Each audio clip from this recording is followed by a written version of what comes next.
Hello there, and welcome to our webinar Wednesday. My name is Kelly Bennett, otherwise known as Kelly the Coach. This week's topic is a webinar version of our very popular, in fact, is most popular workshop, which is called Tune Up Your Profits. It's being sponsored by Automotive Retailers Association of British Columbia, the Automotive Aftermarket Retailers of Ontario, and Shop Pros. What I'll ask you to do is to follow along in your notes, and because we're recording this live to tape, then there will be no stopping if I make any mistakes. And of course, if you've been to one of my live workshops, you know I make lots of those anyway. So turning to the first page, the first thing I want to take a look at is that it's not just about profit, and it's not just about taking care of our customers. It really is a balance of the two. Every day you go to work, you work really hard at what you do, and our goal is really simple, is to get paid for everything you do and get paid the right amount of money for what you do. And my experience is many aftermarket repair shops don't charge what they need to, and I guess a question you need to ask yourself is, how much free work has your shop given away since you started it? And again, our goal is simple, to get paid for what you do and the right amount of money. On page one, I want to take a look at what we call the big picture. Now, the big picture, sometimes we lose sight of that. According to my favorite author, Dr. Richard Swenson, the average manager is interrupted 232 times a day. So when you're interrupted that much, it's hard to stay focused on what you're really trying to do. Yes, we want to take care of our customers, that's important, but we need to make sure that it's done at a profit so we can stay in business for the long haul. So on the top of the page, it talks about serving our guests, and we believe that our customers are guests, and we should treat them like guests, and taking care of our customers is hugely important.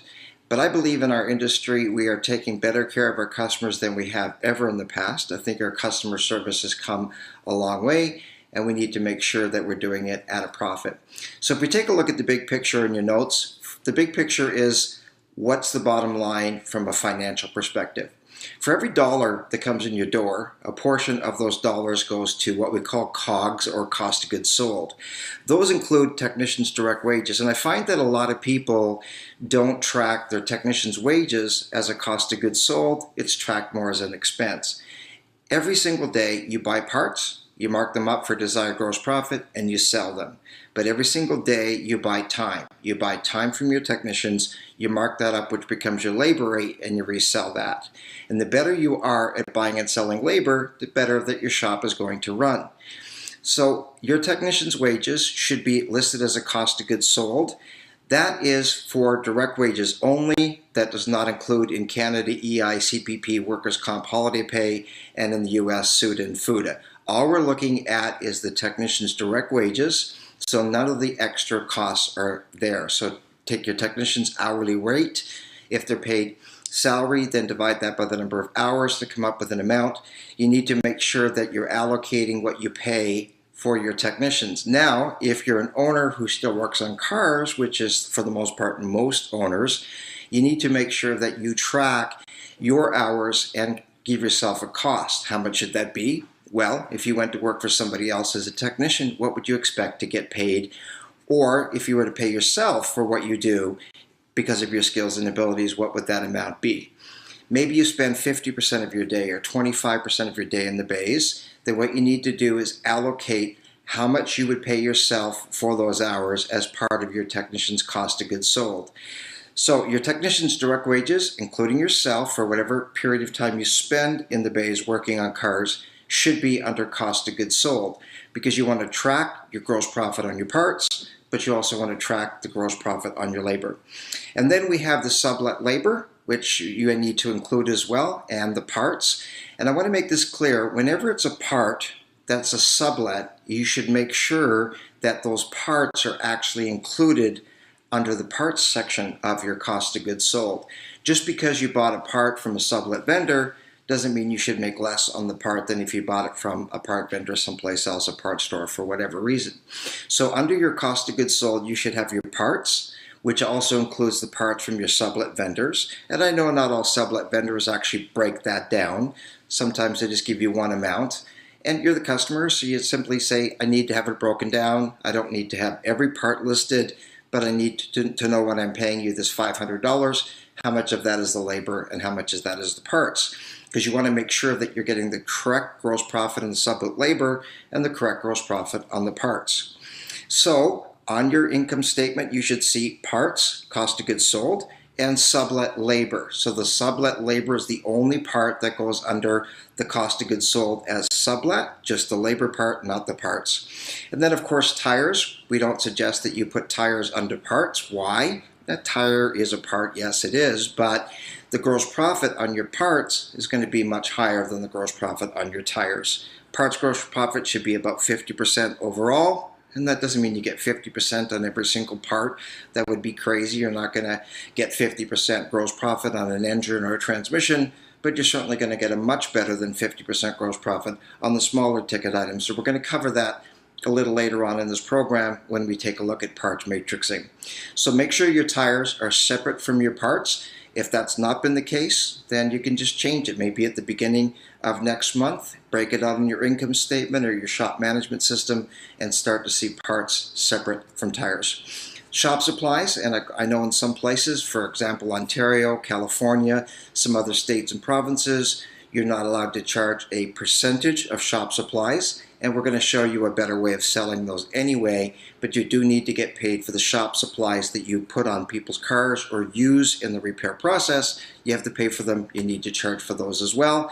And of course, environmental fees. So that is the total of the gross profit, is the amount that you pay for cost of goods sold from the sales. Gross profit is the dollars that are left after you paid for what you sold. Not to be confused with markup, which we're going to talk about later on. What's the difference between markup and gross profit? A lot of money. So you want to make sure that you're thinking in terms of gross profit. So gross profit is the dollars that are left after you pay for what you sold, which is your cost of goods sold. So the dollar comes in the door, a portion of that dollar goes to pay for your wages, your sublet labor, your tires, your shop supplies, environmental fees. What you're left with is your gross profit. Our benchmark is 40 cents of every dollar that comes in the door pays for everything that we just talked about, leaving you with gross profit of 60%. So a dollar comes in the door, 40 cents goes to pay for what you sold, leaving you with a 60% gross profit. And I find a lot of shops, here's one of the biggest problems, is they're not charging enough for what they're doing. And there's this fear that if I charge too much, people won't come to do business with me. But sometimes that fear is what actually prevents you from being profitable. So make sure that you're shooting for a 60% gross profit. For example, if your gross profit on your labor is too low, you need to fix that problem. You have a couple choices. You can fix productivity, efficiency.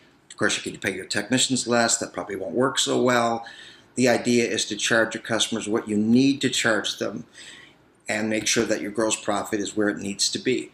Then you have all the expenses of the business, and we know those well. There's insurance and lighting and gas and vehicles and service advisor's salary, owner's salary, EI, CPP, workers' comp, holiday pay. In the US, again, SUTA, FUTA, all those extras. There's a lot of expenses in running a shop, and we're asking that you keep that to about 40 cents for every dollar that comes in the door. Now, I find with most shops, expenses are pretty much in control. That's something that you do pretty well at. The problem is usually on the top of the income statement, which is the sales aren't there, maybe the gross profit's not there. The average shop, unfortunately, is only getting paid for approximately half to 60% of the labor that is available to them.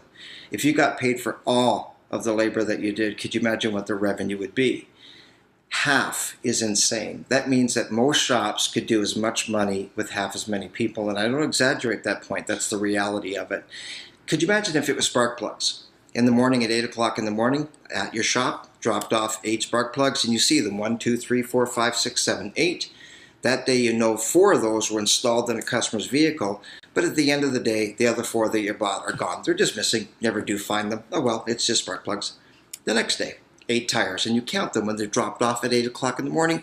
1, 2, 3, 4, 5, 6, 7, 8. And you know that day you installed 4 in a customer's vehicle, and at the end of the day, the other 4 are gone.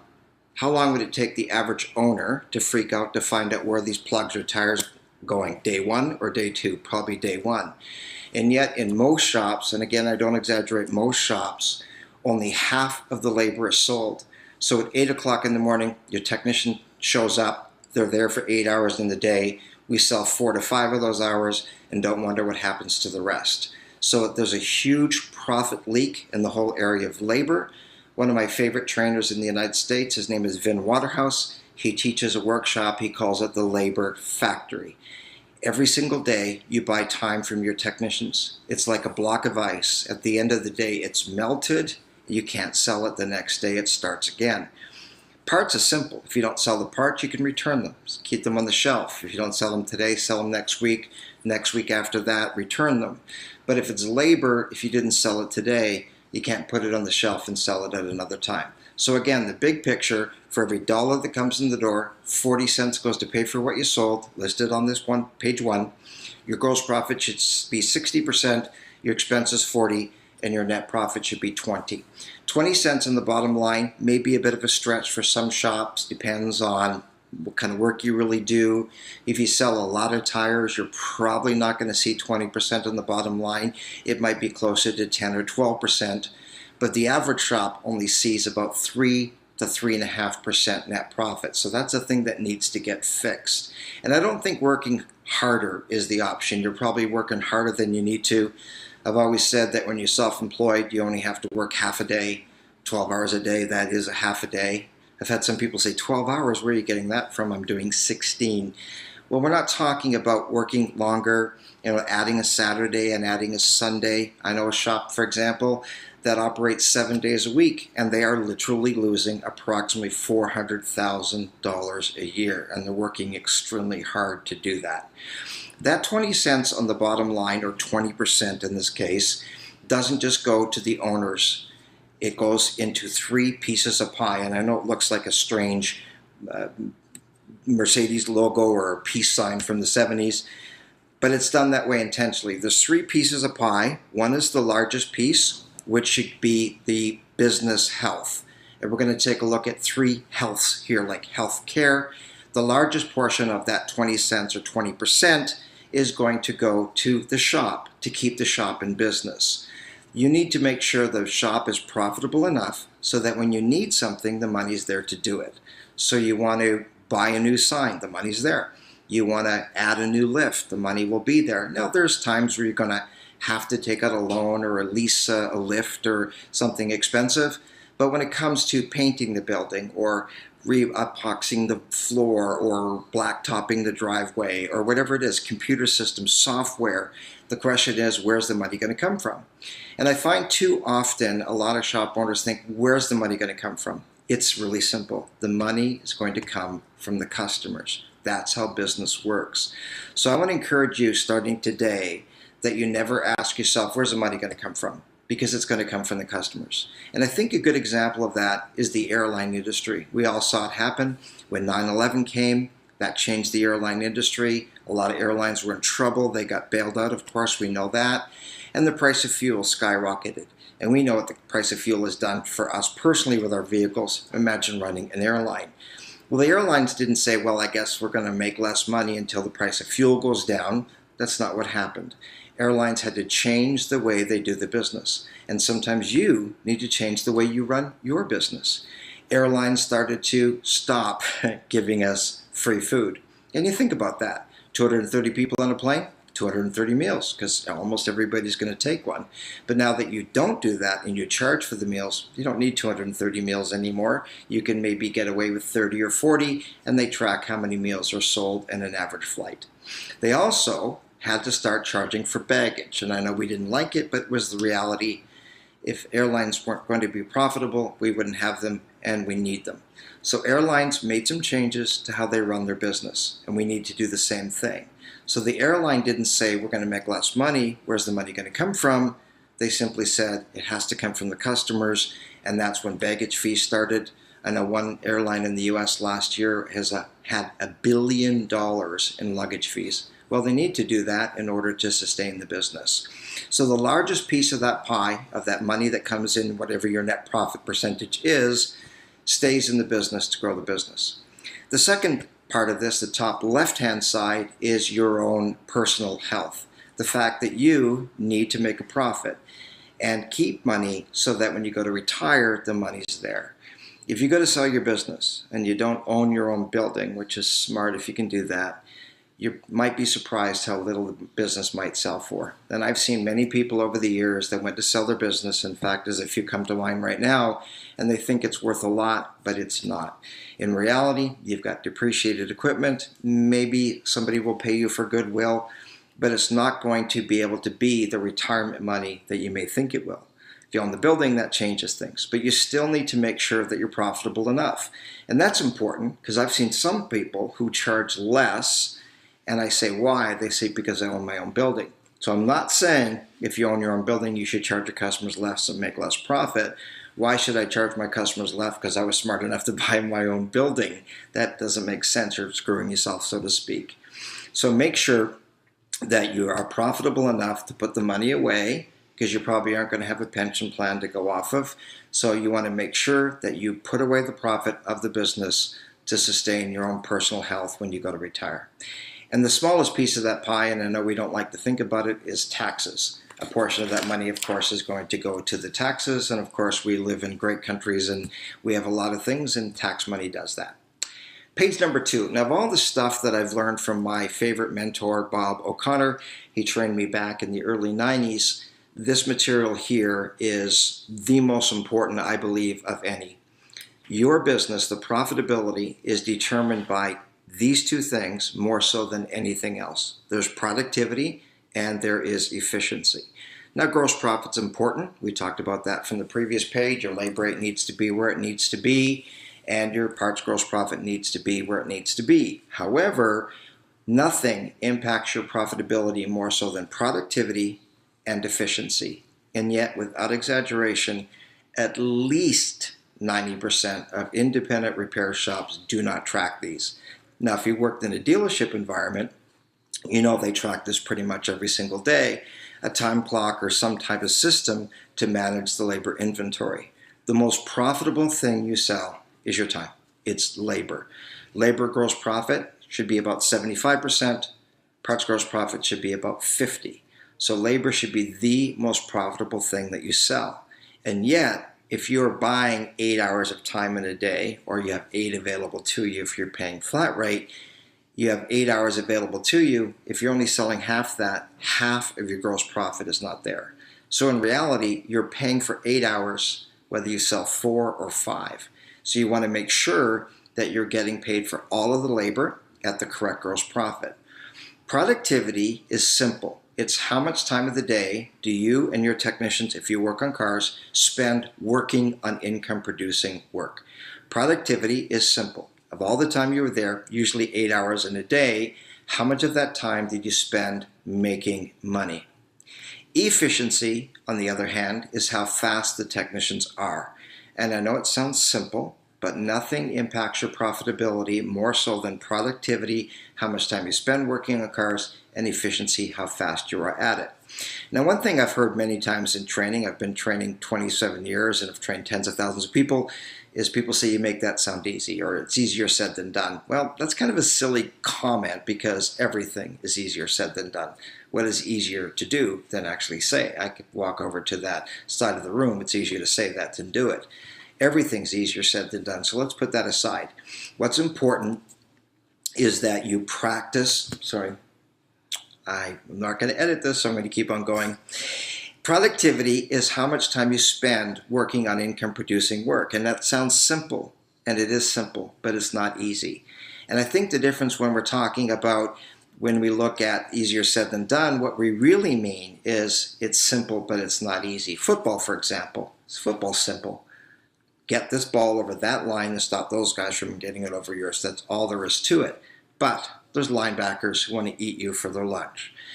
It's not easy because there's linebackers, and your linebackers may be your technicians, they may be your service advisors, it may be you playing both sides of the ball and you're playing offense and defense. But it really is simple. Sell all of your time. Make sure your technicians spend enough time working on income-producing work and that they're fast enough at it. But come back to the 232 interruptions a day. When you've got all the responsibility of the phone ringing and people want to talk to you, and you're talking to your technicians and your vendors, and people are wanting to come and talk to you about their car being repaired, even though they don't need to talk to you, they want to talk to you, not just the service advisor. You have all these things going on. You've got advertising and you've got marketing and you've got all these hats that you're trying to wear. What's important is in the midst of all that is we focus on this thing called labor inventory and start to find out, where am I at? If your money's not there and your gross profit is, the labor rate's fine, the parts gross profit's fine, you might have a productivity problem, not enough time spent working on income producing work, or you're not fast enough. And again, I know it sounds simple, and it is simple. Spend more time working on cars, be faster at it, but it's not easy.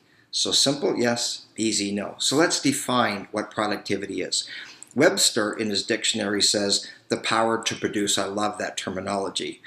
In the automotive industry, we would define it as the combined efforts of all staff. And the reason I word it that way is because it's about everybody's time here. It's not just how productive your technicians are.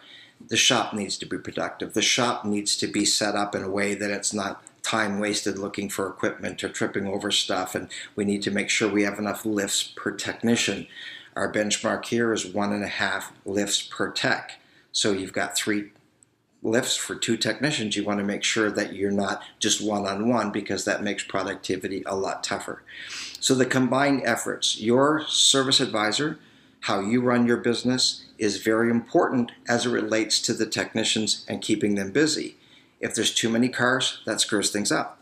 If there's not enough cars, that screws things up. If we forgot to order a part, that screws things up. If we can't get a hold of the customer and get authorization, that messes things up.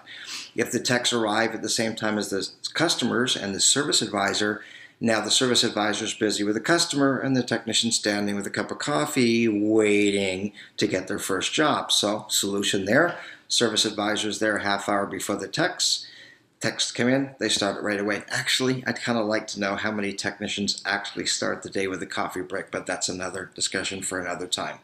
So productivity is the combined efforts of all of your staff, including management, to provide ample and appropriate work. So if there's not enough work, they're not going to be able to get the work done. If there's too much work, that puts too much pressure and usually messes up a bunch of things, allowing him or her to effectively use all their available time. Available time is defined by how many hours that they're there. So if the technician's there 8 hours, excluding lunch, that is what we call available time. Coffee breaks is not part of that. It's still part of the available time. You don't take off coffee breaks. So a technician's there for 9 hours. They're gone for lunch for an hour. That's 8 hours of available time. Then coffee breaks is not a part of that. We'll explain why that is a little later on. So your job is to make sure that your technicians spend enough time working on income producing work, and that takes systems in place. Now the left hand side of this page talks about the guide, and the guide, if you can fill it in there, is 90%. We would like to see your technicians spend 90% of the day working on stuff that makes money. So that's only 10% of the time for things like waiting for parts, waiting for authorization, waiting for work, or whatever it might be. Is this doable? Absolutely. I've seen many shops that are at about 90%. In fact, it's a little higher in some cases. In our management groups, we've tracked it. Some people maintain 92, 93. I've seen as high as 95, but that's a kind of a high side of it, not just an average of it. But our goal is 90% of the day. And lots of technicians are not productive, and it's not necessarily their fault, because the advisor is not able to get the work into them in time, and the estimating is taking too long, or we are waiting for a part, etc. So there's no such thing as a perfect day, but our goal is to maintain overall 90% productivity. Now, it may not happen every single day, but at the end of the month, the end of the quarter, the end of the year, you should be tracking it, and you want to see that you're close to 90% productivity. And if you're not, then you need to find out, what do we need to do so that we can become more productive and spend more time working on income producing work. Efficiency, according to Webster, is the ability to produce the effect without wasted time and energy. Great definition. The automotive industry, we define efficiency as the percentage of sold time that it actually takes the technician to complete a specific task. What did we charge the customer? How long did it take the technician to do that?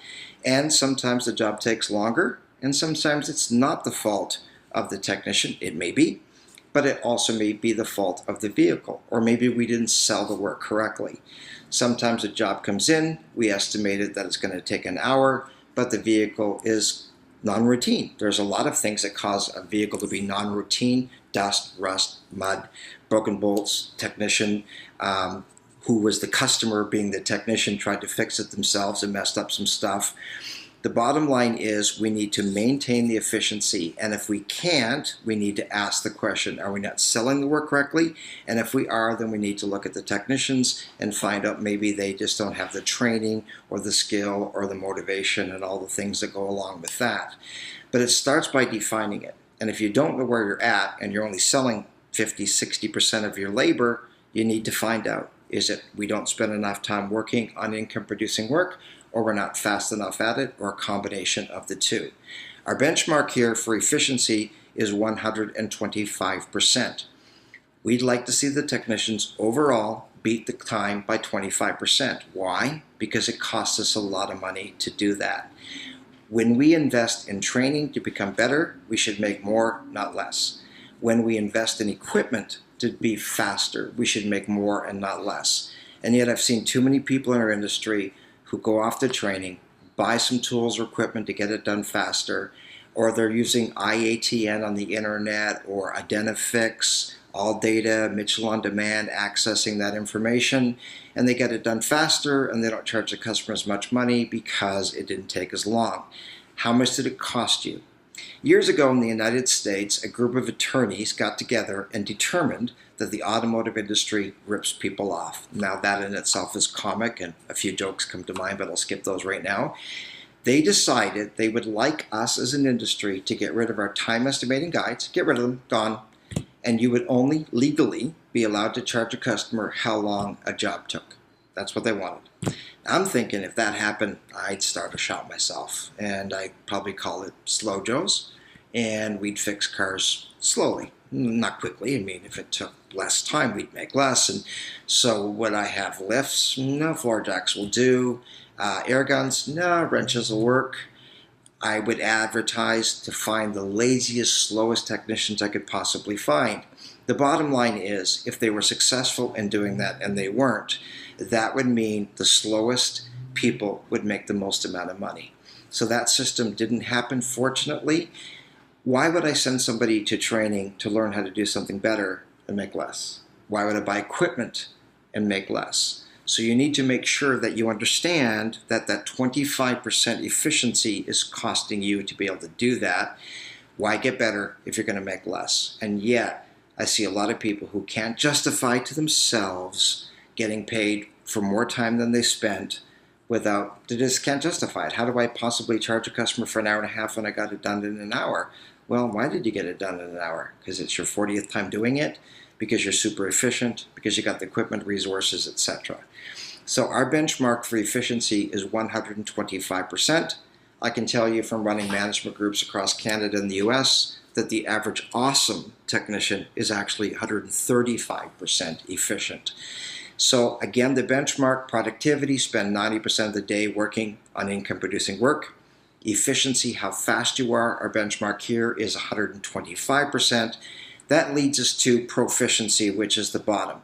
Proficiency is simply the combination of the two. When you take your productivity and your efficiency, that's going to tell you what your proficiency is. And I want to make it clear with these definitions, because I've seen a lot of people talk about proficiency, but it's actually productivity. Or they're referring to productivity, but what they're really talking about is proficiency. Proficiency is simply, at the end of the day, how much of the time did you sell? Our goal is that you sell 9 hours in an 8-hour day. So if you sell 9 hours in an 8-hour day, if you do the math, that's 112.5%. Well, how did we arrive at that? Productivity of 90%, efficiency of 125. That at the end of the day, how productive you were and how efficient you were is going to tell you what your proficiency is. But you can't back it out. If you're not selling the time, your techs were there, and you didn't sell the time, what happened? It was simple. It was either a productivity problem, an efficiency problem, or both. But if you're not tracking this, you don't have this information, how do you fix it? It's a person trying to fix their own car, or a person who thinks the car is going to fix itself. It's not going to happen. Just like a car, you need to diagnose what the problem is and then effect the repair. We need to find out, if you're working hard and you're not getting paid for all of that time, what's the problem? And if you're not tracking productivity and efficiency, you really don't have the information. Now, I know a lot of people are not keen on time clocks. They think a time clock means that their technicians are slow. People say, well, a time clock, it's a big brother system. It's not. A big brother system, if it is, it's on shop management, not on the technicians, because it's your responsibility as a service advisor or a manager to maintain the productivity and the efficiencies of your entire team. So if your productivity is not tracked and your efficiency is not tracked and the labor sales aren't there, sometimes here's what will happen. The techs blame the advisors and the advisors blame the technicians. It's not my fault, and the coat of arms should be maybe like this. It's not about who's right and who's wrong. It's about what's right and what's wrong. So I'm going to encourage you to get into a system. It could be a shop management system that tracks it, where there's a technician has a laptop and each bay starts the time. Whatever it is, it could be a time clock. It could be an electronic time clock. What you need to know at the end of the day is, when do we start working our car, when do we finish, and what happened with the time that's not there. Some people use a work order to punch in on the back of that. And at the end of the day, you only sold 6 hours, but you look back and you can see how many hours were spent on a vehicle. But what you don't see is, where did the time go that wasn't sold?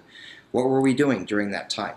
Were we waiting for work, waiting for the advisor, waiting for authorization? What was it? So at the end of the day, you want to know, if your productivity was low, what happened to the time spent. Your technician's time is worth somewhere between $3.50 and $4 a minute. And there's only two kinds of time, really: making money time and losing money time. So when your technicians are working on vehicles and selling the labor and all the extras that go along with that, we looked at it earlier: parts, sublet, tires, towing, shop supplies, and environmental fees. Your labor rate, whatever that is, approximately double that should tell you what your hourly revenue would be. If your labor rate is whatever, hundreds of dollars an hour, then you should be selling the same amount in parts, sublet time, tires, towing, shop supplies, and environmental fees. So your technician's time, $3.50 a minute, let's say. What's it costing you to not be working on income producing work? $3.50 a minute. $3.50 a minute waiting for that customer. $3.50 a minute waiting for the advisor to get off the phone so you can talk to them, because you don't have a work order rack flow system, so that you can just get to the work and not have the technician standing around. I've been in many shops where a technician's standing there, usually with their hands in their pocket, waiting for the advisor to get off the phone. 3, 4, 5 minutes, maybe 2 technicians that whole time at $3.50 a minute. It's your job to find out, where's my productivity, where's my efficiency, where am I at? Whenever you go to a really large mall like the West Edmonton Mall or the Mall of America or a large airport, nothing makes sense when you look at the map until you see what? You are here.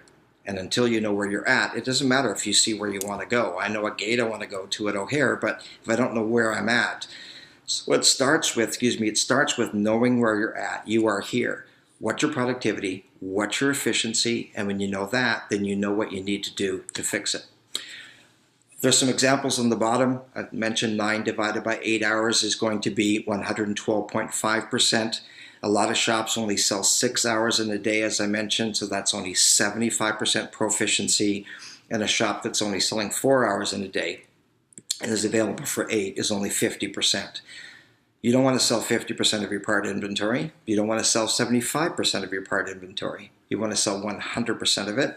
And in this case, we can actually sell more of the labor inventory that was available to us, because efficiency can exceed 100%. On to page 3, and I want to show you maybe what the carrot is for you. What does this all mean? What does this have to do with making money? I think pretty much everything, not everything exactly, but a lot. Let's take a look at the technician's earnings potential. And you have this in your notes, and we're also going to be sending you an Excel spreadsheet that has this as well. We called it Fix It Right Always Auto, just wanted a good name there. Prima Donna, kind of thought that was a good name for a technician. I've had lots of shops that say Prima Donna works for them, and we have the day and the month. And what we're going to look at here, and of all the pages that we provide, and I've written many workshops over the years, taught other workshops, of all the thousands of pages, this is my favorite right here, because it comes down to how much money am I seeing in productivity and efficiency? How much money am I seeing in labor? Labor drives your business. Labor sells parts. Parts don't sell labor. Labor sells parts, sublet, towing, shop supplies, and environmental fees. And the better you are at selling labor, the better you are going to be at selling the parts. So let's take a look at an average shop. And it doesn't matter if you're in the US or Canada. I've trained in both. In fact, as I've been to all 50 states and all the provinces of Canada, and I can tell you it doesn't really matter where your shop's located. This chart is identical. And one thing I find entertaining actually as a trainer is hearing this. Oh, it's different here. It's different in Toronto. It's a very big city, lots of competition. But it's different in a small town too, because if people don't like what you're doing in the small town, they'll go to the big city. Of course, if you're a big city close to a small town, then people can go to the small town.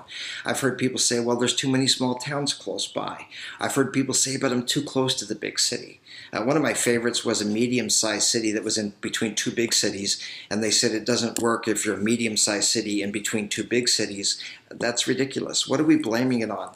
I was training on Vancouver Island in Canada, and a fellow said, have you ever been to Nanaimo before? Which I have. And he said, well, then you know things are different in Nanaimo. And I said, okay, what's different about Nanaimo? He said, we have cheapskates here. And I said, oh my God, that's where they went. I was wondering where they went because they all seemed to disappear and move to Nanaimo. Literally everywhere I go, people talk about the cheapskates, the cheapskates. Well, what percentage are cheapskates? J.D. Power and Associates did a survey and wanted to know what percentage of customers are cheapskates. We're talking that they were willing to drive 5 miles or 5 kilometers to save $10. According to J.D. Power and Associates, 12% of customers are cheapskates. And I don't think it matters if you're on the East Coast or the West Coast, north part of the country, south part of the country, big city, small town, big town. I think there's probably about 12% of cheapskates in your area. Unfortunately, I've seen some people who cater to the 12%ers, and therefore you might have more than 12%ers at your shop. Not because you live in a small town, but because you've chosen, for whatever reason, to become cheap, to send out coupons, to do the cheap oil changes where people do a $29.95 oil change. I was asked to go into a shop some time ago by a parts vendor whom the shop owed the money. Their slogan at the time was the home of the $9.95 oil change. What kind of person do you attract when you send out coupons or Groupon? I'm not a huge Groupon fan. It tends to attract more of the 12%ers. So if you have more than 12% of the 12%ers in your database, if you have more than 12% cheapskates, then you need to take a look at how you market your business. Are you trying to cater to the 12%ers? Or are you trying to be the best shop in town and charge what you need to charge? So I want to encourage you to charge what you need to charge, and don't worry about the 12%ers. And if they don't want to come to you anymore, that's okay. They can go someplace else, and you can have the people deal with you that know you, like you, and trust you. And I can assure you it doesn't matter where your shop's at. Big city, small city, close to the water, not close to the water. It's about they know you, they like you, and they trust you. That's why people come to you. They know you, they like you, they trust you. Or they came to your shop because somebody else that they know knows you, likes you, and trusts you. So don't try to run your business being the cheapest shop in town. Make sure that you understand that people come to you because you know what you're doing. I'm bringing a $40,000 vehicle to you, a $50,000 vehicle to you. I'm not bringing it to you because you're the cheapest shop in town, 12% light. But I'm bringing it to you because I trust you to work on my $40,000 vehicle and the safety of me and my family. Or my family and I, sorry. So an average shop has available hours of 168. 168 hours is what the average technician is available at your shop in any given day. So 168 hours is based on 8 hours in a day, approximately 21, 22, sometimes 19 or 20 working days in a month. So you have 168 hours in an average month. The productivity in an average shop, and I'm not suggesting you're average, in fact, as I'm suspecting you're higher than average because you're taking training. And I can tell you the people who desperately need training usually don't take the training. So I know that you're better than average because you've decided that you're going to take training. But if your shop is just an average shop, you're going to spend about 60% of your day working on income producing work and 40% of the day wasted, just gone. The efficiency in an average shop is 100%. I'll clarify if the work is sold correctly. If we're not selling the work correctly and we're not making adjustments for non-routine tasks, high mileage vehicles that have been abused, etc., or age of the vehicle, then of course the technician's not going to be able to do it within that amount of time. So the efficiency, 100%, is where the average shop is if it's sold correctly. And that's where the time estimating guides come from. 3 technicians working on a job. At the end, they take the average of the 3, and that becomes the time estimating guides. So if your shop's selling the work correctly, your technician should be able to maintain 100% efficiency. That only produces 100.80 hours, 100 hours. So you had 168 available to you, you sold 100, and there's none left. That's like buying 168 spark plugs, you sold 100 and shelves are empty. They're just gone. Well, we'd pay attention to it. If it was a part, what's the difference? Labor is invisible. You can't actually see it. So at the labor rate, and I just put on here for simple illustration purposes, $92 an hour, which is probably about the average of all of North America combined. The labor potential, how much we could sell and see in dollars from labor only, would be approximately $9,273.60.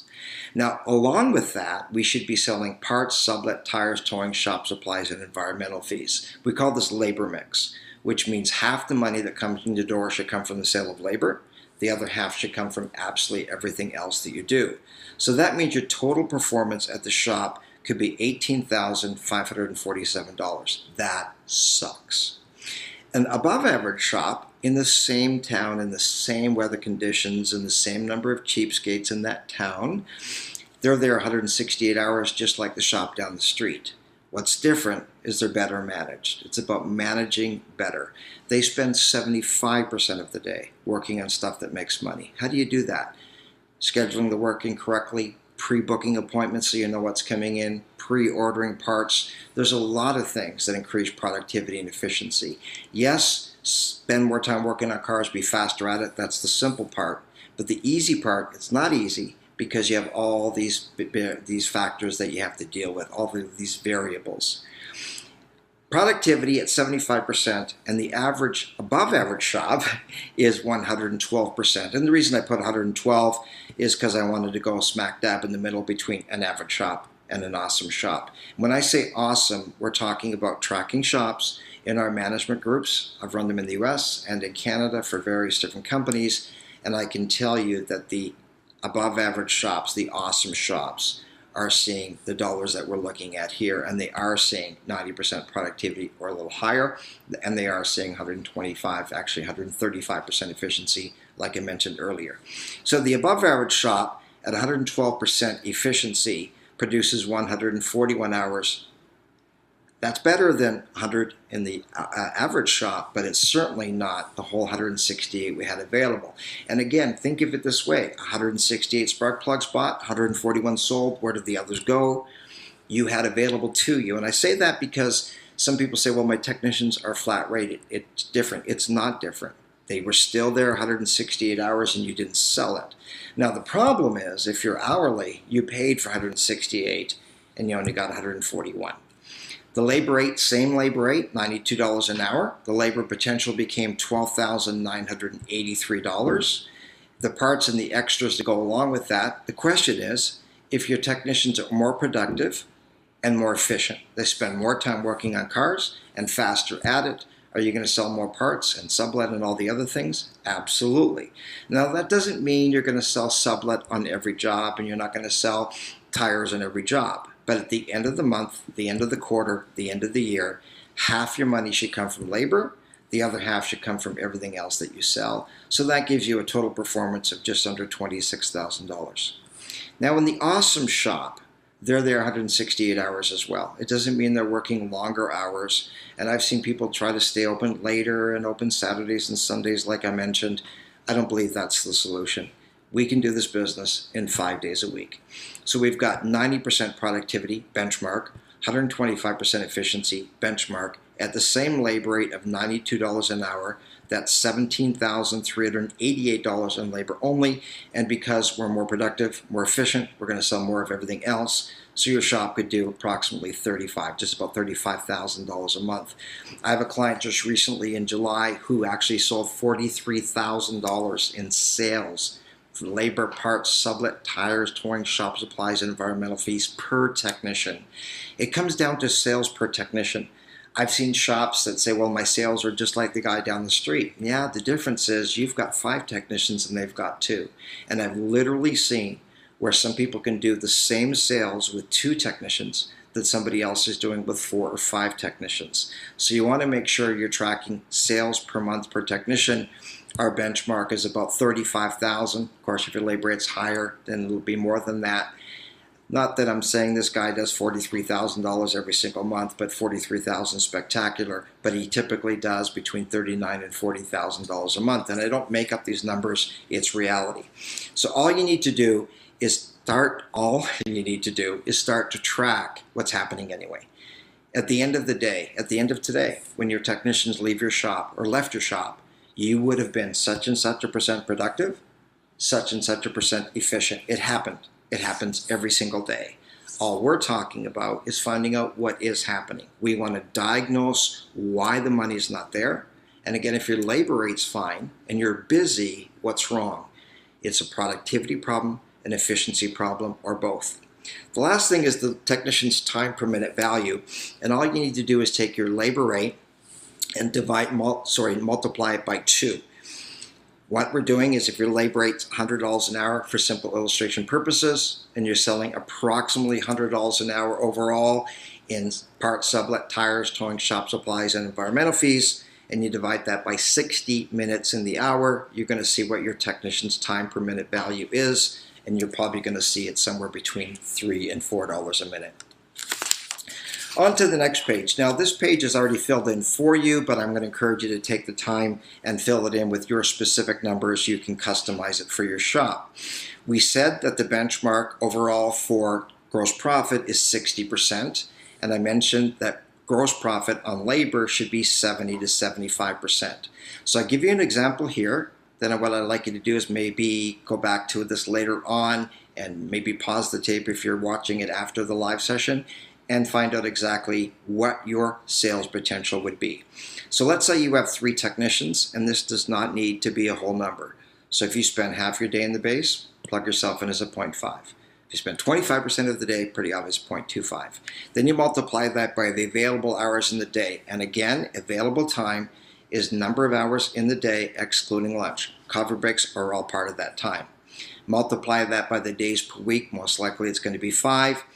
And you have about 48 weeks in the year because you have some time off for vacations and holidays. And of course, in Canada, we tend to work less than the Americans. Americans work more days per year than anybody else in the entire world. And what I say with Americans is I know what the American dream is. And they look at me and I go to work really hard to buy toys that you don't have time for.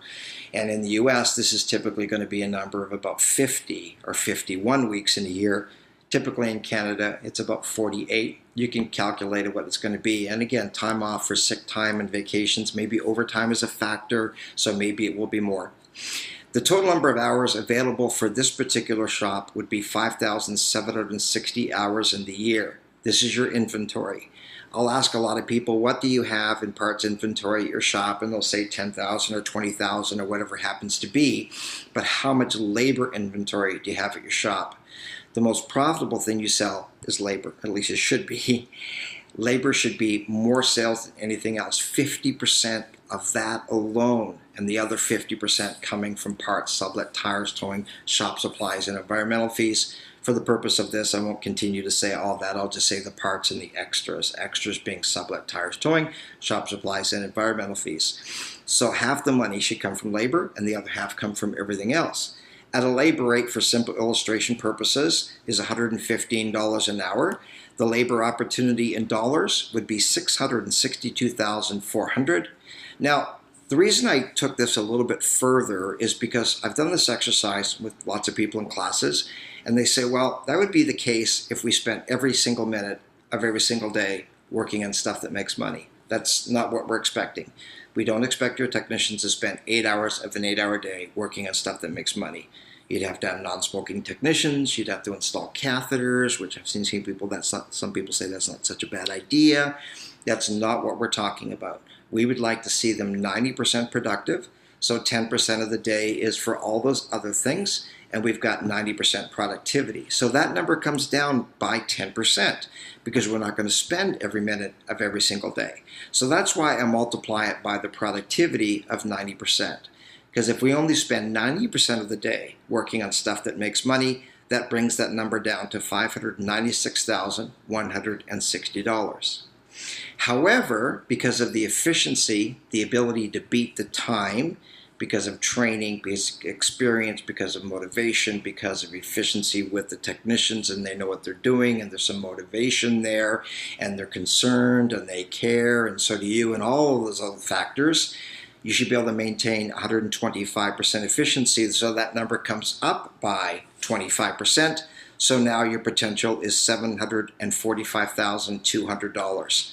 So when we take a look at labor inventory and the labor inventory potential, if you sold all of your time at 90% of time spent working on income producing work and 125% efficiency, your sales could be $745,200. Now, all you need to do to calculate what your proficiency is, what percentage you sold, you can take your annual labor sales last year, labor only, divide that by the potential that you just calculated, and you're going to see what percentage you sold. And here's where I say the average shop is only about 55% of the labor inventory sold, which means you probably only sold 55% of all the parts and all the extras as well. When I work with parts companies, I make something very clear. Your average customer, not all, but your average customer is only buying half as many parts as they should. And I don't mean from you and buying the others from somebody else. I'm simply saying they're only buying half of the parts that they should be selling or buying from you because they didn't sell the labor. If you don't sell the labor, you're not selling the parts with it. Calculating the sales potential, you want to know what the sales potential is. So all you need to do is divide that by your labor mix. And as I mentioned, labor mix is the percentage of money that came in the door that came from labor. Our goal is actually 55% labor mix, and that's compared to everything else that you sell, not just versus tires. Most people are sitting around 40 or 45%. You just have to look at your income statement and find out what percentage of my labor sales were from labor compared to the whole sales. So all you need to do is take your labor sales for the month, the quarter, or the year, divide that by your total sales of everything, and you're going to see a percentage. Our ultimate benchmark is 55%. It doesn't happen overnight, but you can certainly get to that, and I know many customers and clients that are there. So that tells us that the sales potential at this shop, with everything included, labor, parts, all the extras, would be $1,354,900. So with a shop with 3 technicians, it's conceivable to do $1.3 million. Is it simple? Yes. Is it easy? No. On to the next page. We call this the wake-up call because sometimes we wonder, why am I working so hard and I'm not seeing the money that I should? The question number 1 would be, are you making enough money for the hard work, time, dedication, stress, and financial investment that you put into your business? Are you making enough for what you do? I have asked this question to tens of thousands of people live. I can tell you very few hands have gone up. Now, some people may be there and they're kind of embarrassed to put up their hand, but I can tell you that most people are not seeing the dollars that they should. The question is, how hard are you working? On a scale of 1 to 10, 1 is not even close to earning what you should for the amount of time and hard work and stress and commitment, and totally. And it doesn't matter where you're at on this chart. Just be honest with yourself, hold yourself accountable, and then the question is, how do you improve that? How do you make sure you're getting enough money for the time and stress and commitment and all the financial resource that you put into your business? Then the question is, how hard are you working to do that? 1 would be reasonable hours, and 10 would be half a day, 12-hour day, like I mentioned earlier. What I find is a lot of people are working way too hard and seeing way too little money. Well, the issue isn't working harder. You probably are working hard enough anyway. It's about stopping what you're doing, looking at what you're doing, taking inventory of where you're at in your business and asking yourself, what do I need to do to be able to make sure that I'm earning the profit that I should from my business? I think that fixing a business is very similar to repairing a vehicle.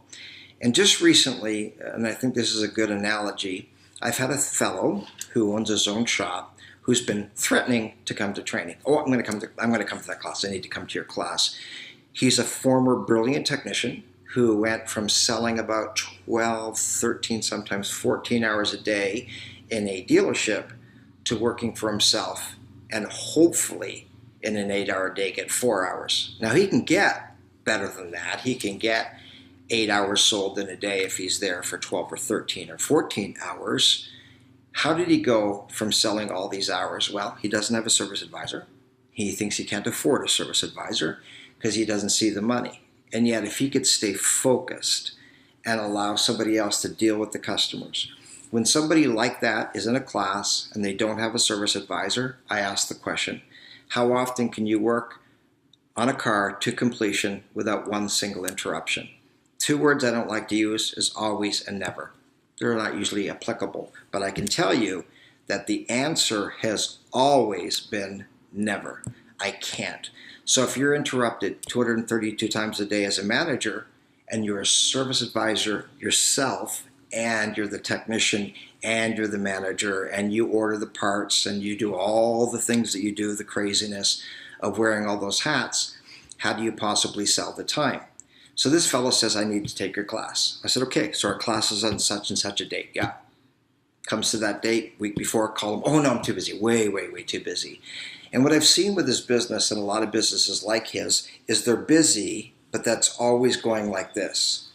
They're busy for the next week, nothing after that. There's a zero after that, but they're busy and they keep on hoping next week will be better. Next week I'll have more time. Next week we'll get caught up. Next week we'll get these cars out the door. Next week we're going to make more money. Next week I'm going to have time off. Next week I'm going to be able to do this. And it never seems to happen. And it's this whole thing that their business, they're only looking in a 1-week window. And he keeps on saying, I'm going to come to training. I'm going to come to training.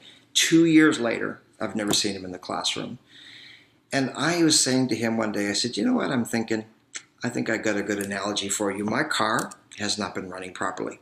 Oh, by the way, I should say, suck back and reload here. What he said was, I'm so frustrated with my business that I'm giving it 2 years. And if it doesn't turn around in 2 years, I'm going to sell it. I'm thinking, you're losing money, sell it now. Why work hard for 2 more years? But I'm working on my people skills, so I didn't say that. He's waiting for the business to fix itself. And I thought, my car's not running well. If it doesn't fix itself in 2 years, yeah, I'm just going to get rid of it. Cars don't fix themselves. Businesses don't fix themselves. And unless you take some time away from the busyness and all that and stop what you're doing and learn how to do it better. Let's take a look at how do we fix a business. Well, it's the same way a person fixes their car. With a vehicle, the customer comes in and tells us the symptoms. The symptoms, what the car is doing that it shouldn't or what it's not doing that it should. It's making this noise, it's doing this when I do this, and they explain all of these symptoms with the vehicle. And our technician is responsible for the diagnosis, which is what's causing the symptoms. Why is that noise there? Why is it pulling? Why can't they stop in time? Or why is it grinding? Or why, whatever it is. Why is it got a performance problem, a drivability problem? And then we effect the repair by installing the parts. Of course, after we have their authorization to spend that money, then we go ahead and fix it. Well, it's the same thing with the business. What are some of the symptoms that some of you are experiencing? You're working long hours. You have a huge amount of stress. I had a shop owner one time said, you know what I heard in the future? We'd be living in a cashless society, and I'm living in a cashless society. I was in a shop one time and had a sign on the wall and it said this nonprofit organization was not intended to be so. This is a business. You're not running a charity. You're not running a hobby. You're running a business. So what do? You stop and you take a look at what's causing the symptoms. Take a look at your financial statements, your key performance indicators. Where am I at? Where do I need to be? How do I get from where I'm at to where I need to be? And maybe that'll take weeks and maybe it'll take months. I don't know. But what you need to do is take inventory. Where am I at? Same thing with the vehicle. What's causing these symptoms? What do I need to do to fix the problem? And of course, with the car, we install parts. And with the business, you actually install change. On to the next page. I believe there's 5 skills that you need to run a business. Any business, it doesn't matter what you do. And I want you to just do an inventory of what you are at or where you're at in each of these 5 areas. Nobody is an expert at all 5. And I don't think it's about becoming an expert in all 5. We all have skills. Every single person watching this video does something better than everybody else watching this video. In a classroom, there's people there that can do something that nobody else can do as well. We all have our strengths. We're all king or queen of something. Stick to being king or queen of what you do well and farm out the rest. Do not try to overcome all of your weaknesses so that you can fix this. What do you do well? Stick to that and get other people to help you with the rest. The first is industry-specific skills. How would you rank your personal ability to diagnose and repair vehicles? We're not talking about your staff or your lead technician or your licensed technician or your ASE certified technician. That's not what we're talking about. We're talking about you. What would you rank as your ability? And maybe you're not a technician. Maybe you'll rank really low here. I'm not a technician. I'd rank low here. What's important is that you're honest with yourself and say, maybe I used to be really good, but I've been out of the bays for a long time, and 3 years I'm behind. So, well, rank yourself lower in that area. That's okay. How would you rank your own personal ability on a scale of 1 to 10? 1 sucks, 10's walking on water. 2 is your day-to-day management, and that is not an easy thing with, again, 232 interruptions a day. How would you rank your education? How much education have you taken in management? Your experience, how long you've been doing it. It's one thing to go to school to learn how to manage a business. It's quite another to actually do it. And more importantly than that is how much time do you spend actually managing your business? And I find a lot of people know what they're doing. They know how to do it better, but they're so busy because they're caught up in all of these distractions in a day. And at the end of the day, they say, you know what? I was going to do some stuff today and I didn't. You ever write your to-do list in the morning, or you've got on your computer all the things you want to accomplish? And at the end of the day, you look at the list and nothing is ticked off except you're ticked that you didn't get done what you wanted to do. And if you're like me, you want to think, okay, what did I do? And you write down what you did and check that off for the pure satisfaction that you got something done. Well, you're fooling yourself. What you need to do is make sure you spend time managing your business. Don't get distracted working on cars unless you're needed there. Don't get distracted being on the counter when there's a service advisor who can do that. What I find interesting is how many people's offices are super close to the counter so that if there's ever a problem, then they can rush in. The shop that we're teaching this in, a beautiful facility, the owner's office is upstairs far away from the counter, and I would suspect rarely has to go down there. Why? Because there's competent people downstairs, and he just lets it go. He's not a control freak. He gets to work on other things.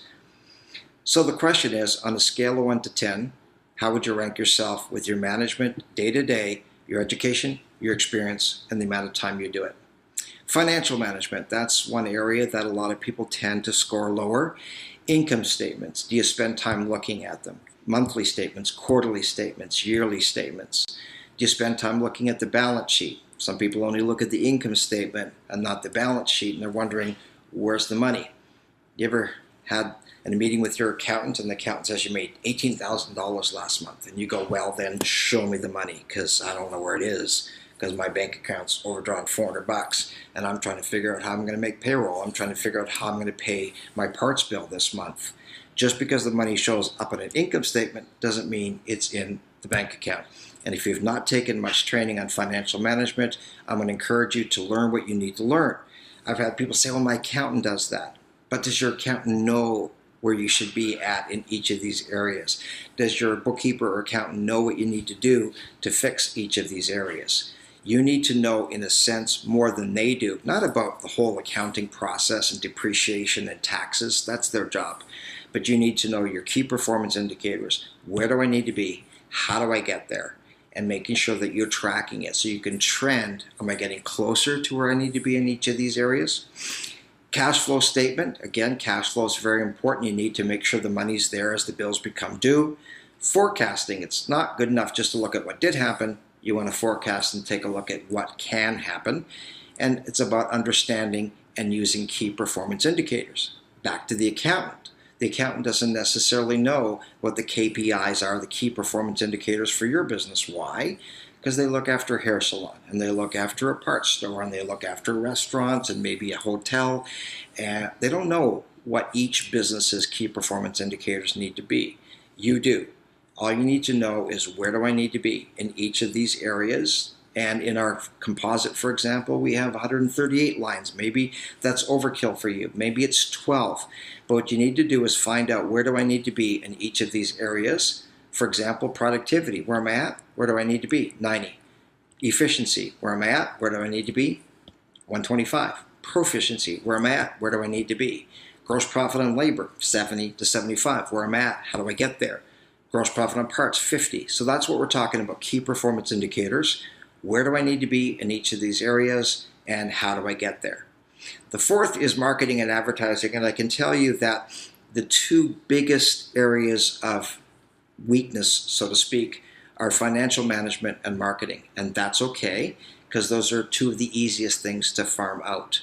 It's hard to get somebody just to come in and manage your business every day unless you can afford that, and you're maybe an absentee owner or multi-store owner or something. Marketing and advertising is not easy. Marketing is everything that you do in your business. It's your company name, it's your slogan, it's your mission statement, it's your cleanliness, it's how you answer your phone, it's your customer service, it's your selling skills, it's your flyers, it's your brochures, it's your posters, it's your pricing. Everything you do comes down to marketing. And marketing is one of the biggest challenges in any small business. How would you rank yourself on the whole area of marketing and advertising? And lastly, number 5 is leadership and team building. And I find a lot of shop owners are not familiar with this whole aspect of leadership. I wasn't when I was learning the material from my mentor years ago. And then years later, I went to a leadership summit in Chicago, and I was stunned, thinking, oh my goodness, leadership. We don't talk about that. We talk about management, but we don't talk about leadership. And I taught a workshop on employee management, and you'd think, if the word leadership is going to show up someplace in all of these workbooks, it would show up under employee management or HR, human resources. It never showed up once. And I realized that I needed to learn more and more about leadership. And I've read now probably well over 100 books on leadership, and watching videos on leadership and learning about leadership. What we're talking about here is the power of team. And earlier, when I took a look at the average, above average, and awesome, I've really renamed that spreadsheet to be the power of team, because it's about leadership and you getting your people on board, not motivating them. I've had people say, I need to motivate my employees. I don't believe that's accurate. I think we need to inspire people. And I think when we inspire people, we motivate them. When you get inspired, you have a reason to do something, then you motivate yourself.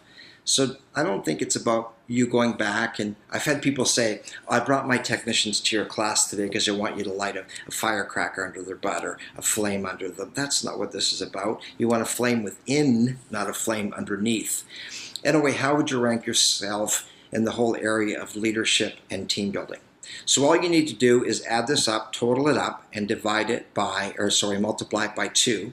So you're going to see how you score over 100%. And it's out of 100%, sorry. It's not about where you're at. Find out where you're at and think, okay, what areas do I need to improve? Probably become better at the ones that you're already good at. Go from being good at them to great at them, and making sure that somebody else is taking care of the other areas. On to the next page, I take a look at this and I call it the 2 E's of effective selling. How much time do we have? Just want to make sure we don't go over. 30 minutes. Thanks, Chris. According to Harvard University did a study, and they wanted to find out why the turnover for used and new car salespeople was so high. For those of you that have worked in dealership environments, how many new and used car salespeople did you see come and go in the amount of time that you were there? I've had people say too many to even count. Some come in the morning, they go for lunch, don't show up, they don't even make it half a day. And I wanted to know why. Is it that hard to sell cars? And the same thing in the insurance industry. People would hire people, teach them how to sell insurance, they go out, they quit. So they hire new people. It's this revolving door. And they were trying to figure out, what was it? Is it personality? Are introverts better than salespeople than extroverts? Or are extroverts better salesmen than introverts? Are the anal retentive people the best at selling because they know it all? Or is it the fun people who really like people? Or is it the relators, the people who love to relate to people and make everybody happy? Or is it the drivers on the other end of that spectrum? And if you've taken personality assessments, you know that spectrum. Well, they came to the conclusion it doesn't matter. You could be a great salesperson if you're an introvert. You could be a great salesperson as an extrovert. Analytical people can be good salespeople, maybe not. It doesn't really matter what your personality style is. They came to the conclusion that it's 2 E's. On the left-hand side, it says empathy.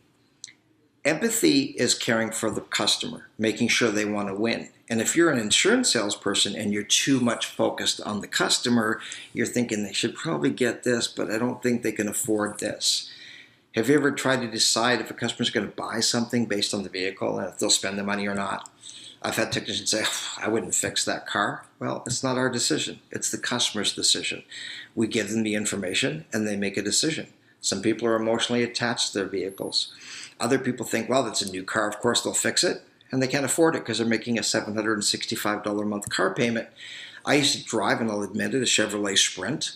And it was a fun little car, you know, the little 3-cylinder with the tiny 12-inch wheels. And love that car, actually. But I had 2 bumper stickers on it. One says, don't laugh, it's paid for, because it was. And the other one says 0 to 50 in 15 minutes. Cars weren't really all that important to me. But there was no car payment, so it was really simple. Sometimes a person with an older vehicle can afford to get it fixed, so we don't really know what the person's situation's like. So don't just use all this empathy thinking they won't spend this amount of money. Empathy is thinking too much on the side of the customer. On the right-hand side of this, according to Harvard, is ego. Now, this was done by Harvard, and what I decided to do was automotivatize this because I believe, from my experience, that your empathy versus ego has a lot to do with how you run your business, how you lead your business, how you have your team working for you. Are they thinking like you, maybe too much like you? How many times have you marked up a part emotionally? You think, oh my God, that's an expensive part. There's no way I can charge them that much for that. Oh my God, no. They were just in last week. They spent $600 last week and now they need more work done and I don't want to have to tell them that. And well, it's not your fault that they haven't got the work done. There's billions of dollars of needed repairs driving around in our streets. And some people maintain the vehicles and they don't spend as much because they're maintaining it. And then there's the fix it as it breaks people. And they wait until the brakes are grinding to bring it in. They wait until it's too long. They decide, I don't want to replace that timing belt. No, I'm going to let it stretch a little bit. How much notice does a timing belt give you that it's going to break? And people say not much time. Actually, about 90,000 miles. And then it'll go. Then it doesn't usually go in the driveway. It usually goes on the highway, which is also not just expensive, but it's also dangerous as well. So we can't feel sorry for people because they've pent up these repairs and they haven't spent the money. Sometimes they've got, a $6,000 stereo in a car that they haven't even done the brakes on it yet. Or I've had people say, I need the AC down the brakes, can't afford the brakes right now, let's do the AC. So a lot of times it's the customer's poor decisions that put them in that position. But how many times have you marked up a part emotionally, you think, oh my God, that's an expensive part, there's no way I can do that. So the part is $312, and I don't want to say $312, I'll bring it to below $300, and maybe I'll charge $296.68. You got to make it an uneven number so they don't think you just came up with that amount of money. You ever had a bill that's $414, and you think, oh, $414, I'd like to keep it $3 something, and let's make it $390. A lot of you have done that. It's about sticking to what you need to do and quoting it to the customer. It's their decision how they respond to that. So I automotivatize this. Empathy is focus on the customer, which is important, but ego has to focus on the business. Empathy, you want value for the customer, absolutely. But for ego, we have to have profit for the business. We need to price parts to please customers. Yes, we want them to be happy with the price, but we need to use a parts matrix to maintain gross profit so we can pay our parts bill, so we can pay our employees when they want to get paid on payday. Empathy is you want to please the customer. When I'm a service advisor, I want to please the owner of the company or my manager. I want customers to like me. That's empathy. I want to be likable, but I want my boss to like me too, and I want my boss to be pleased with what I'm doing, and I want to be in business for the long haul. Empathy is about popularity, and ego is about profitability. And I believe where we need to be is smack dab in the middle. So let's say all empathy is a 1. You just give away the farm. Ego is you charge too much. Here's what happens. If you have too much empathy, you run out of business. You have too much ego, you run out of customers. So it's about smack dab in the middle. So I wanted to add this to this workshop because I don't want you to think it's just all about profitability. It's about blowing away our customers with proper customer service, but we need to make sure that we're profitable. And I've seen way too many businesses. The reason they went out of business, is because they're simply way too nice. You can be nice and still charge what you need to charge. I've done this exercise with tens of thousands of shop owners live, and I can tell you that the bulk of the people are below 5. Now, I'll admit I'm a recovering 3. I've had a problem with it too. When you own the business, it's a lot tougher. When you have an employee, they just do what they do. In a dealership environment, hardly ever is the owner on the counter. Service advisor is. But when the owner's on the counter, that's when the farm can be given away. And I can assure you that our industry has way too much empathy and not enough ego. And we're not asking you to be a 10. If all empathy is a 1 and all ego is a 10, our goal is to be 5, a balance of the business and the customer. And if you're too much on the empathy side, then you need to make some changes. Now, if you're too much on the ego side, and I've seen some people there, you need to make some changes as well. I think we've all been to businesses where we can tell the only thing that's important to them is the money, the money, the money. Now on the next page, and we're not going to spend a huge amount of time on this because it's from a financial management class, but I do want to show you back to the big picture where we need to be, and then I want to show you the impact of gross profit because I really wanted to focus on gross profit and how you can fix that as well as productivity, efficiency, and proficiency. We have called this the Management and Profit Planner. You can take a look at it in your notes on page 8. We have an amount here for an owner's salary. Now it says option 3. You don't have to worry about that. This spreadsheet in the financial management class has an option 1 and option 2 and an option 3. And with option 3, we went smack dab in the middle of what we thought an owner should get as a salary. This is not a benchmark. Some people look at this and say $65,000 a year if I could. And there's other people that look at it and think, you got to be kidding, I wouldn't work for myself at $65,000. So it's all perspective. But for the purpose of this exercise, let's just make it $65,000 and a desired net profit of $80,000. And we said that the $80,000 net profit, 20% we said earlier, is divided into 3 pieces of pie. Shop health, stay in the business to grow the business.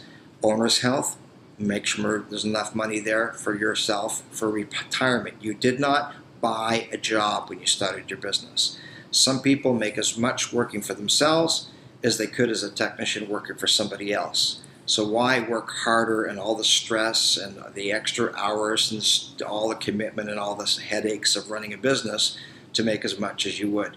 If that's the case, all you did is buy yourself a job, and it's just you have to make a decision that you're going to run it more profitably so you can have the profit for the business to grow the business, the profit for yourself, and of course be able to pay your taxes. Then we add all the operating expenses, and I'm not getting into detail, that's not the purpose of this. Let's say that the total operating expenses of your business in a year are $186,000. All you need to do is add up these 3 things for yourself. What do you want as a salary for yourself? How much net profit do you need for the business? And what do you think your expenses are going to be? Now you flip that to the next page, and what this tells us is gross profit demand. Gross profit demand is how much money has to be left over after we paid for what we sold to be able to make sure we can pay all the expenses of the business, the salary for ourselves, and the net profit. Gross profit demand is extremely important. And if your gross profit is too low, i.e. 40% or 50%, and it needs to be 60%, then you're going to try to make it up in volume or try to reduce expenses here and there and try to make it work. Make sure your gross profit is there first and then focus on the rest. So the total operating expenses, what we said in the shop was $186,000. Now there's 3 examples here. 40%, next column down 50%, next is 60. The reason I'm going with 40 is because some of you watching this are closer to 40 than you are to 60. And that simply means this: you have less money coming in, you're charging less, so you need more money to come in because less is for you. More of it's going to the vendors and the parts and all those other things, advertising. So all the things that you're selling, I should say. So $186,000, the gross profit required would be $331,568. That number is the same on all these examples because in order for us to pay our salary, the profit for the business, and all the expenses, we need $331,000. But if you're charging too little, 40% gross profit, your sales would need to be $828,920. However, if you're operating at 50, and some people watching this video, you're at 50 as well, your sales would only need to be $663,000. Why? Because you're charging more, and you need to, and then there's more money left over to pay all of those three things, with less money coming in the door. If you're at 60% gross profit, your sales would only need to be $552,613. Let's say you weren't looking at gross profit. You were just looking at sales, which is what a lot of businesses do. And you thought, okay, my sales are $552,000, so I'm going to try to get busier. So we're going to do coupons, lots of coupons. Groupon's a good idea.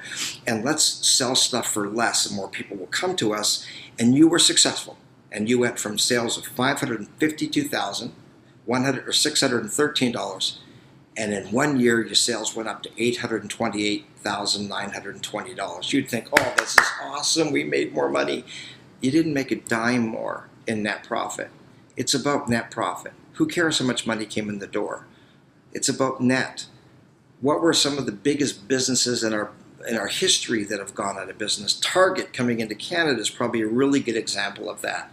Who cares what the sales of Target were in Canada? They went out of business. And we've seen a lot of businesses bring in a lot of money, but there's no money left over. Gross profit problem, expense problem, whatever it is, something went wrong. Don't increase your sales by charging less. If you can write this note down here to make this page very clear, it is better to do less for more than more for less. It's better to do less work for more money. Not too much. We're not asking you to price yourself out of the market. We don't take this beyond 60%. We'd like to see you at 60. It's better to do less work for more money than more work for less money. And again, I cite a business that I know that is 7 days a week, 12 hours a day, 5 days a week, and less 8 hours, but they still don't get home on time. 7 o'clock, somebody comes in, oh yeah, let's get that done, and they lost $400,000. On the next page, what I've decided to do is give you some of the key performance indicators. And again, this is just an introductory session. We can't get into a huge amount of detail just on financial, but I did want to, and I just added this recently actually, some key performance indicators. Some of these we've mentioned already. Labor, the gross profit should be 70 to 75%. Parts, we said 50. Sublet labor, 30 to 35 is a good number. Benchmark for gross profit on tires is 30%. A couple other things that I wanted to add. Your rent or your mortgage payment should be about 5% of your sales. So if you're paying more than that, maybe your sales aren't high enough, or you're in too big of a facility or whatever it might be.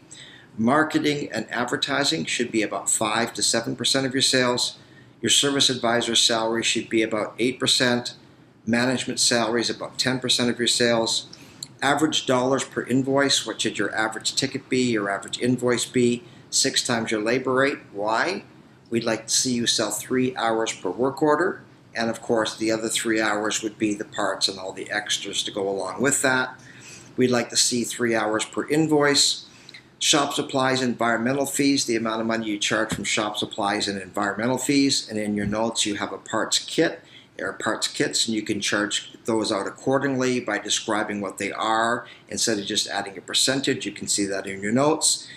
Our benchmark for labor to parts ratio, how much money should you see in labor versus just parts, not the extras in this case. We're looking at $1.35 to $1. So if you took your labor sales for a month, quarter, year, whatever, don't do it daily, that's too much, that's micromanagement, it won't work. But if you take it by the end of the month and you take your labor sales and divide it by your part sales, our goal is $1.35 to 1. And I can tell you the shops that entered our management groups, what percentage of them were upside down and saw more money from parts than labor. It's a simple number. It's 100%. If your part sales exceed your labor sales, you've got a big problem. Why? You sell labor without parts fairly regularly. You sell an inspection, no parts along with that. A person's looking at buying a vehicle. You inspect the vehicle, but you sell no parts. You do a brake inspection. They don't need brakes. They just wanted an inspection. You didn't sell parts. Sometimes you inspect the vehicle and the person doesn't want to fix it, or their brother-in-law can fix it, or they can't afford to fix it. Pretty much, at least weekly, you're going to sell some labor without any parts. How often do you sell parts without labor? People come into your shop and buy a water pump, a belt, a hose, BCM, PCM. Hardly ever. That's what parts companies are for. So if you sell labor more often than parts, and labor gross profit 75%, and parts gross profit is 50%, then most of your money should come from labor. And if your shop is seeing more money from parts than labor, and it probably is, not everybody watching this, but the vast majority will, you need to decide what's the problem. And it probably comes back to labor gross profit, productivity, efficiency, or both, which is proficiency. But what's important is that you track it. Where am I at? Where do I need to be? How do I get there? And the calculations right there, as I mentioned, you take your labor sales divided by your part sales. On to the next page, you need to make sure that your labor gross profit is where it needs to be. How much time do I have? 10 minutes. Huh? 10 minutes.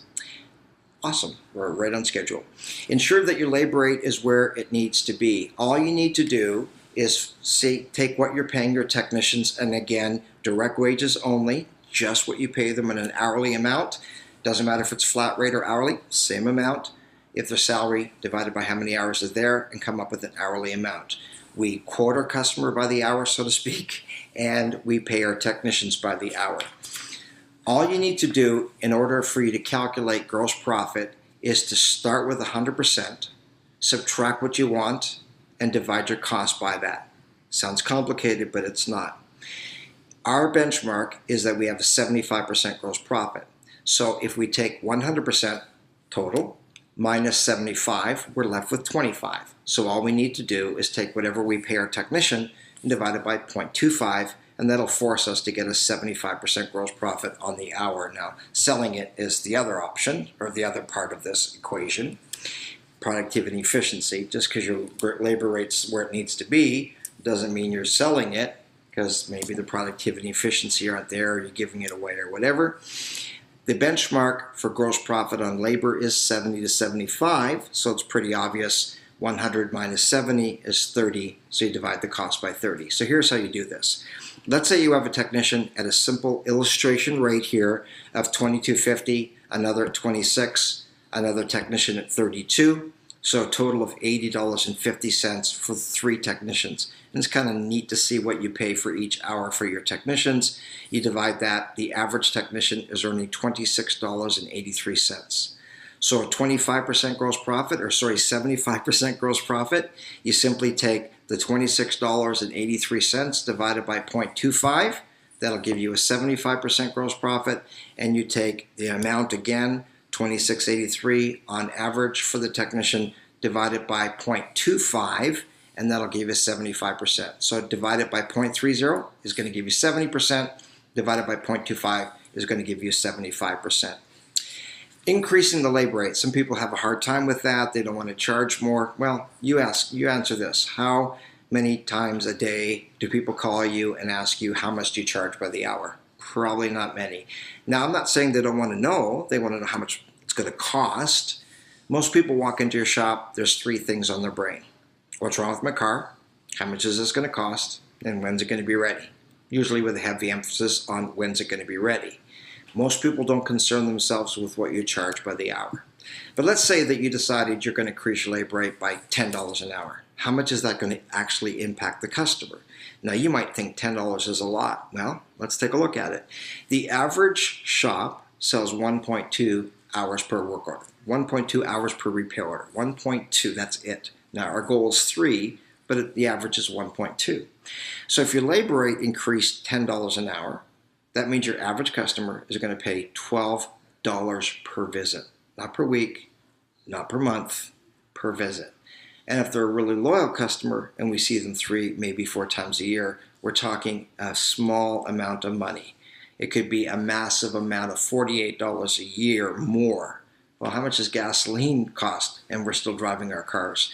And they're not buying the same thing every time. In other words, if your oil change price remains the same, and I come into your shop for brakes, when's the next time you're going to see me for brakes? 2 or 3 years down the road. Sorry. Your customer comes in and they buy exhaust. When's the next time they're going to see you for exhaust? Probably not as long as they own that vehicle. It's not like we're buying milk and on Tuesday it's this much and Thursday it's that much, on Saturday it increases again. We buy milk a few times a week. Car repair maybe 2 or 3 times a year. So even a $10 an hour increase in the labor rate, $12 a visit, $36 if they come in 3 times a year, they're not going to notice that. Increasing gross profit on labor. This is about selling diagnostic labor, which again is a very big subject.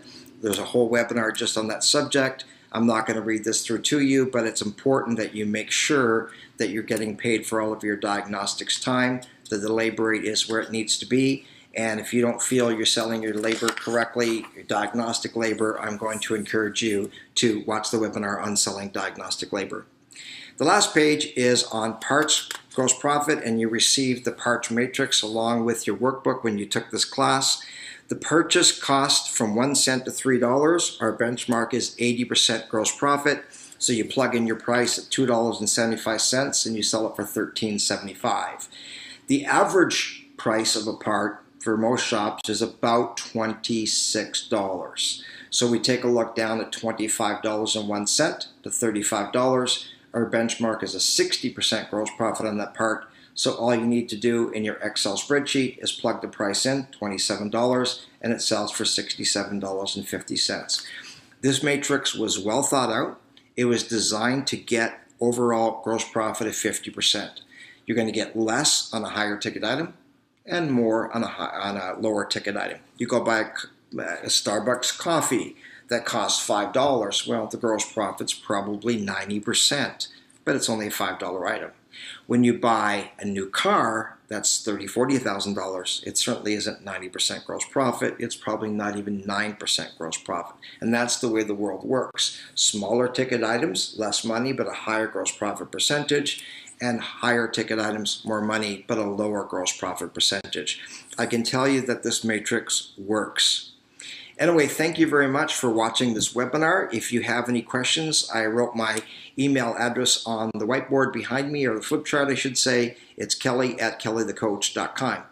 Sorry, kelly@kellythecoach.com.